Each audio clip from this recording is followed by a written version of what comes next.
My name is Marshal Esenere Ehoyato.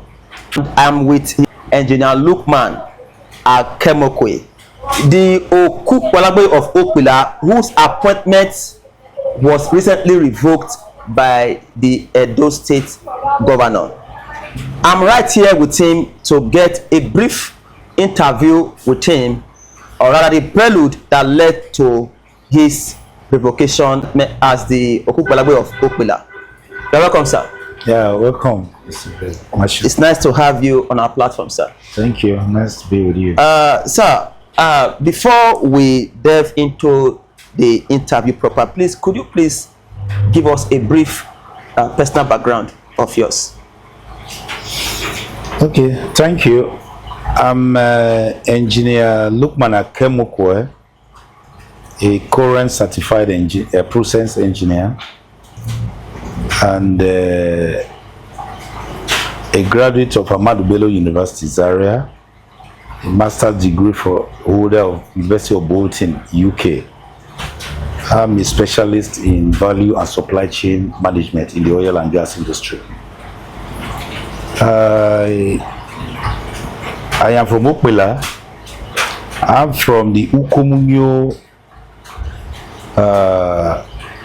ruling branch of the Oteku ruling house of Okpilla.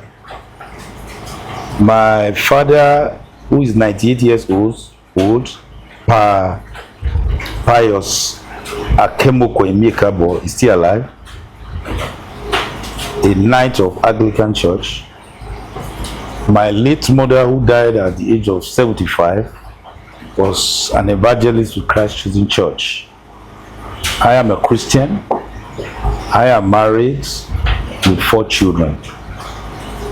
I am the CEO of Rema Gate Consulting, the chairman of Rema Gate Group, a company domiciled in Abuja, Benin, and Port Harcourt. Presently, my appointment was just revoked by the State Executive Council after I was appointed. My appointment was approved by the same State Executive Council on September 6, 2024, after a tedious process of selection starting from my ruling branch, Ukomunyo, till when it got to the State Executive Council and an approval was made. This is my background. Okay. You just mentioned that there was a process that led to your selection or your approval by the State Governor as the Okukpolagbe of Okpilla. If that process went smoothly, what led to your revocation as the Okukpolagbe of Okpilla? Well, briefly, the process for the selection of the Okukpolagbe of Okpilla is well documented in the Chieftaincy Law of 1979 as applicable to Edo State. Okay. Ours in Okpilla is that of priesthood of every son of Okpilla.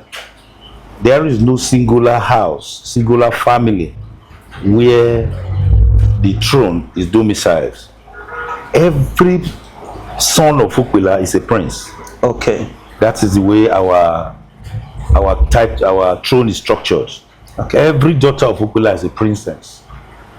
So the title, the throne, rotates between 2 ruling houses.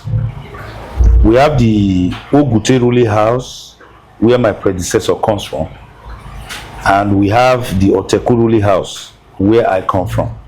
Okay. The Ogute ruling house is divided into 4 branches. One branch is Ogutoke, the second one is Awuyemi, the third one is Imiekuri, the fourth one is Imiegele. But when you come to Oteku, the ruling house of Oteku is divided into 2 branches. One is Ido, the other one is Ukomunyo, where I come from. So it rotates. Whenever is leaving Oteku, it goes to Ogute. When it is leaving Ogute, it comes to Oteku. And if it goes to Ogute, among the 4 branches, how it is rotated is clearly stated. Okay. How it is rotated between the Edo and Lukomunyo in Otekuruli House is also clearly documented. So what transpired is that the title actually started long ago. We had a time where Sado, who was from Ukomunyo, was the king. When after him it rotated to the Ogute side, which is the Awoyemi, to Afegwa. After Afegwa, it came back to Oteku, and when it came to Oteku, it was domiciled in Edo, because remember the first time it was in Oteku, it was in Ukomunyo. Now this time it rotated back to Oteku, it now went to Edo. Now when it left Edo, which is Oteku, it went back to Ogute. Now when it was not going back to Ogute, it didn't go to Awoyemi, where Afegwa came from. Okay. It went to Imiegele. Now the Imiegele now, when that one, the Alhaji Ewa Dirisu, who is my predecessor, may his soul rest in peace, is also my in-law. Is the grandfather to my children. Okay. Now when it rotates back to Oteku now, the Idos, in their magnanimity, said yes, the last time it was in Oteku, they had it. So this time it should go to Ukomunyo. Now they now brought it to Ukomunyo, and the chieftaincy law is very clear and explicit on how a king should emerge. Number 1 condition is that it is the people, the branch, whose turn is it to produce the king, that will produce it exclusively. Okay. Nobody from anywhere has a say on it. It is the foundation of selection. Any selection that negates, that makes contribution from other ruling branches is null and void.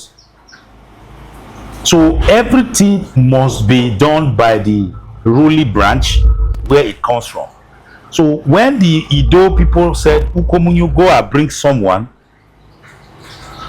usually because every freeborn is a prince and can contest, they now told all of us that were interested to submit our names and swear affidavits. Now that you are not a criminal, you don't have criminal record, you are of good health, and you are going to abide by the process. All of us went to court affidavit and submitted our names. And we were very many. Usually what is supposed to have transpired is that if there are 2-3 people who are contesting, they will bring out all the male adults of 21 years and above. They will line up and vote. That is if the leaders, the elders, the village heads, the elders are not able to forge a consensus and agree on one person. So if they are not able to do that, all the people contesting will come out, and the youths, everybody from 21 years and above, male only, will now vote. And whoever emerges from that process is automatically the king. Okay. But in case there is a tie, say 2 people have the same numbers and they are not able to redo it, they will now present those 2 to the entire Kingmakers of Okpilla. And I will tell you who are the Kingmakers. Now, when they present them, the Kingmakers will now do an election among those who have the tie. Now, it's when one is elected that they will now send to the State Executive Council for approval. Okay. But that is a very rare case. If everybody is allowed to vote, it is very unlikely that 2 people will tie. And if only 1 person emerges from the Ukomunyo, the Kingmakers do not have a say. They can't alter it. It's just for formality. And let it be that the Okpilla send your name to the State Executive Council. It's not as if they have any role. Kingmakers have no role. And also, in Okpilla, Kingmakers, there are no statutory people that are called Kingmakers. It's an ad hoc arrangement. Okay. Yes. There are no statutory Kingmakers in Okpilla. For every time that an Okukpolagbe is to be selected, you bring up kingmakers, 4 per ruling branch, and the law states the eldest. Are you understanding? Yeah. By ruling branch. So if they are able, every ruling branch like Ukomunyo, we are able to find out the eldest 4. Ido, the eldest 4. Awuyemi, eldest 4. Ekuri, eldest 4. Ogutoke, Imegele, all the eldest 4. Those are 24 members. They don't have any much role to play. Their own is, we are the elders of the land. The person that has been brought by Ukomunyo, government give him a appointment letter as type of office. Okay. This is the process. But in our case, because the number we are unwieldy, there were so many, we were about 30 something or 40 something. Wow. The people who were presiding over the matter deem it expedience, because laws are made for man, not men made for laws. Yeah. Once a law is crafted, there is a situation you are going to encounter that you need to adjust or make sure substantially you don't deviate from the law. That is the way law works. Not that you will not be a slave of a law that you can no longer fulfill. No, but for instance, the law states that the village head of the ruling branch, that time they wrote it, every ruling branch have one village head. So now, the village heads are now many. They splitted that one ruling branch into various village heads. Now, are you now going to say there's a problem? Because as at the time the law was written, only one village head was heading Ukomunyo. But as at today, the village heads are now many. So the only way you can approximate that village head is the combination of all the village heads agreeing that we should call a meeting of all adult males. That's the only way it could go.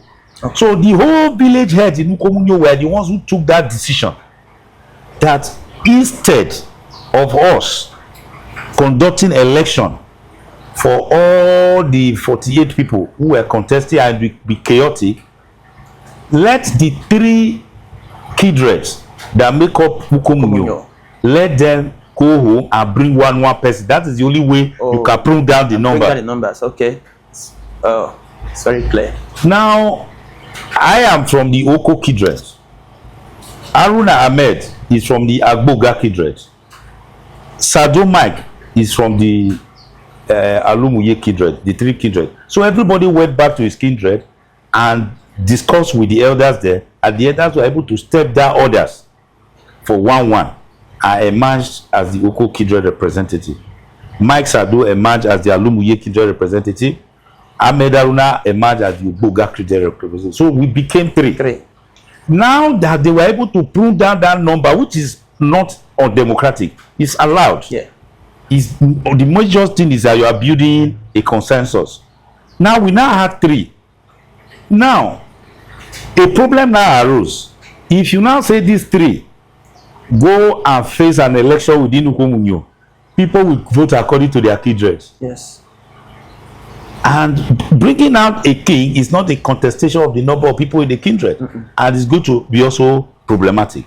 So the village heads, who as addition represent the village head, the law stated, now decided, okay, the best way we can go about this is to take these 3 candidates of the 3 kindred before the kingmakers, 24 kingmakers, and let the kingmakers vote, since these kingmakers are not kindred members.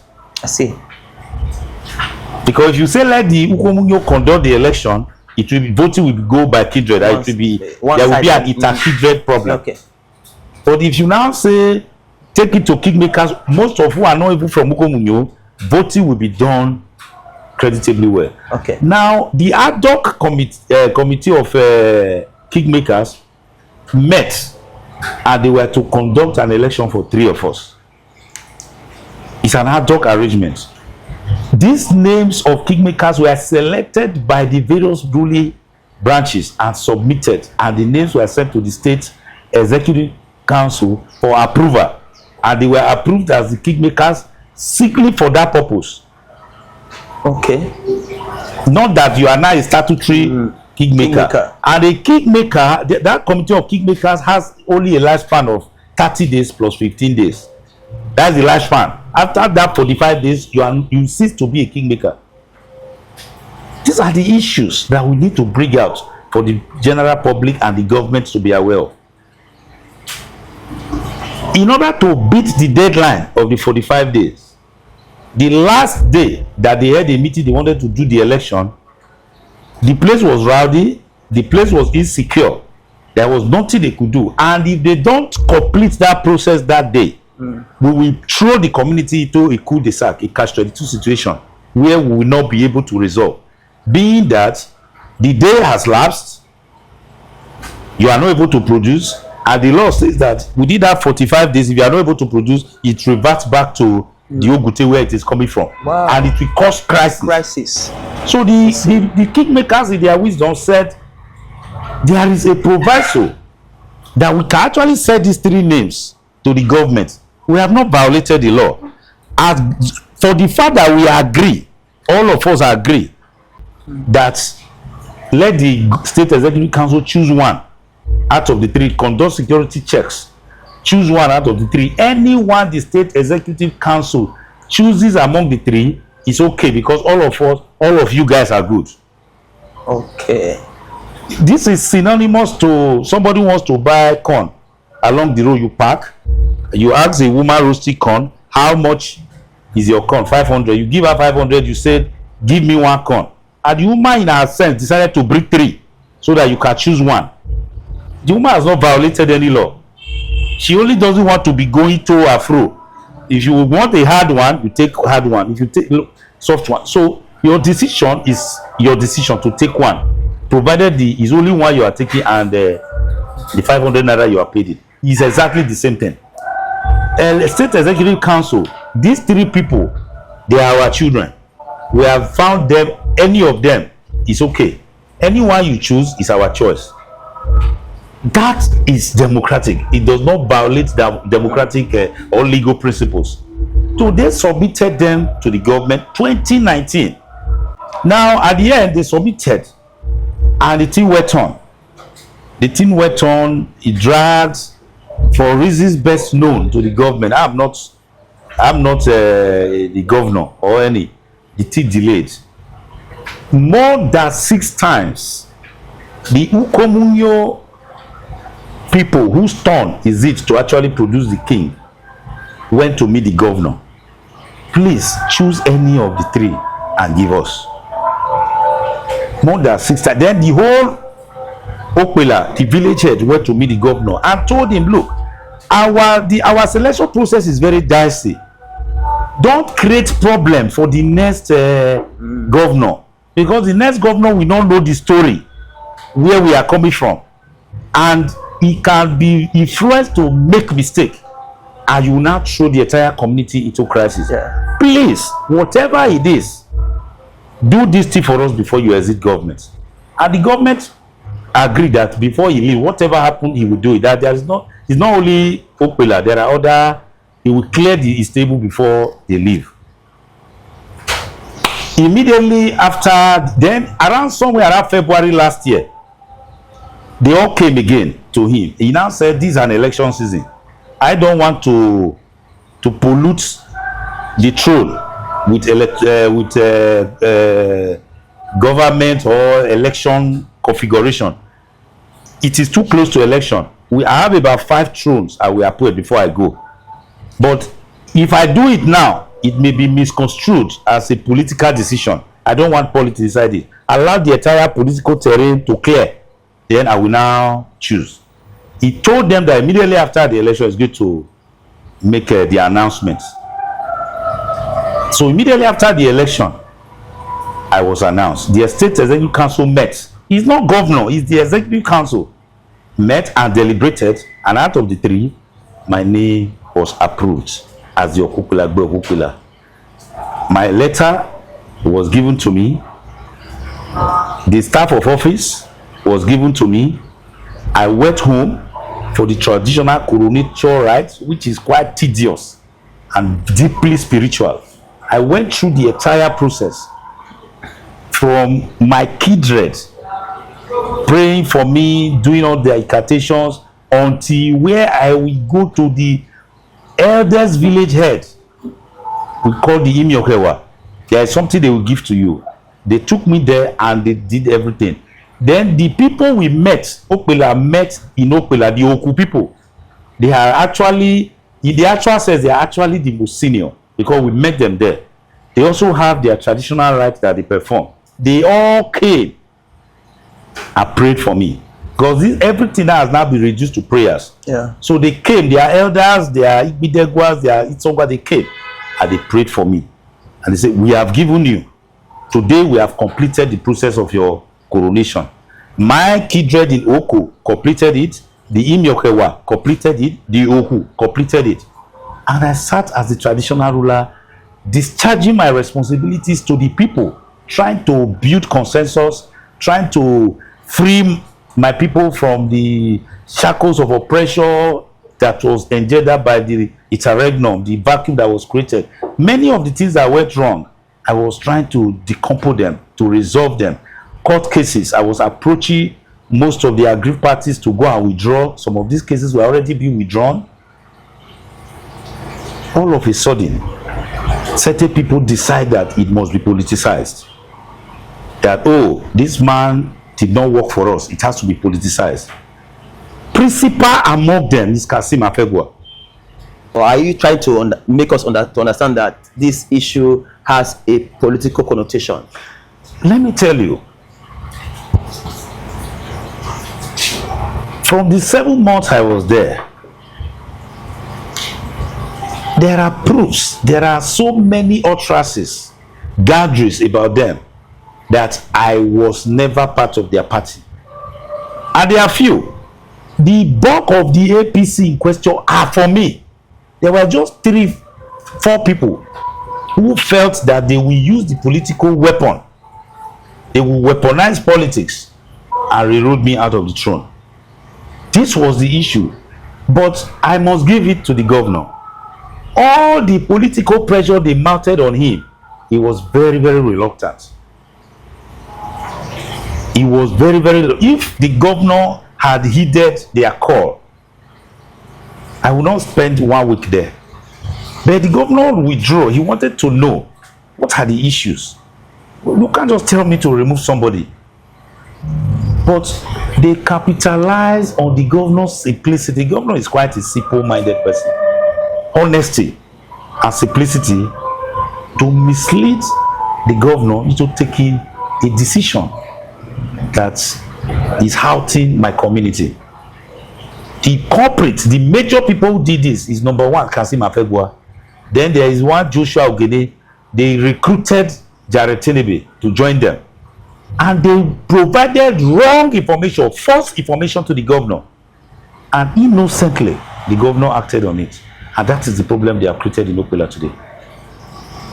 In all this, even when there were no violation of traditional norms, because it is only when there are violations of traditional norms and probably maybe there are insecurity in the kingdom being caused by the throne or by the palace that would necessitate such revocation of appointments or dethronement. Throughout my time, I preached peace, I maintained peace, I maintained decorum in spite of the provocation by these people. They tried everything they could to provoke the throne.